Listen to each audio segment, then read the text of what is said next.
Hey guys, you've joined us live on Moneycontrol. I'm Manisha Gupta and we're talking about metals today, and we have seen a strong pullback come into this one. Gains after 3 weeks of constant decline is what we are dealing with right now. So half to 1.5% of gains for the underlying commodities, and many of the related metal stocks also seem to be doing quite well. Well, the markets and the chartists also believe that we have perhaps reached a bottom of sorts for many of these metals, and from here on you might see many of these metals continue to gain up. While the international markets, when you look at that, the individual fundamentals for these metals are strong, but many of them seem to be reacting to the macros instead of demand and supply factors right now. So while the non-farm payroll data that came in from US on Friday was positive, and that has perhaps led to some buying coming in. The dollar index also trading at just about 101 on the softer side has been supportive, and then the street will watch out for the China trade data that comes in tomorrow. Remember, the China numbers more or less have come in on the positive side, starting right from the GDP numbers that at 4.6% are on the stronger side.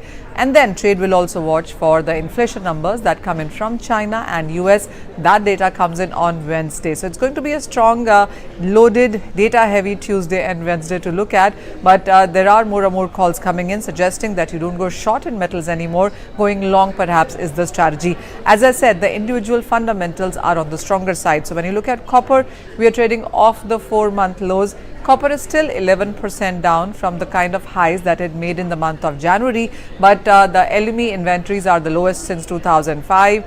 The physical demand in China seems to be picking up even at slightly, and then Codelco reiterating yet again that last year their production was down more than 10%. This year their production could decline by 7%, and as demand picks up not just from the construction and infrastructure sector in Asia, in China, it also is going to be about the transition. The energy metal is how copper is known as, and the demand from that sector, the EV sector, also will start picking up by the third or the fourth quarter of this year, and that would be supportive as well. So perhaps good levels to accumulate the underlying metal and the related stocks as well. What is also doing well today is the steel prices. That has surged nearly 2.5% in trade. Remember, China also has come back from its Golden Week holidays and they are back in participation. The steel prices today may have gained, but they are still in the negative in the last 1 month, down by nearly 10% there.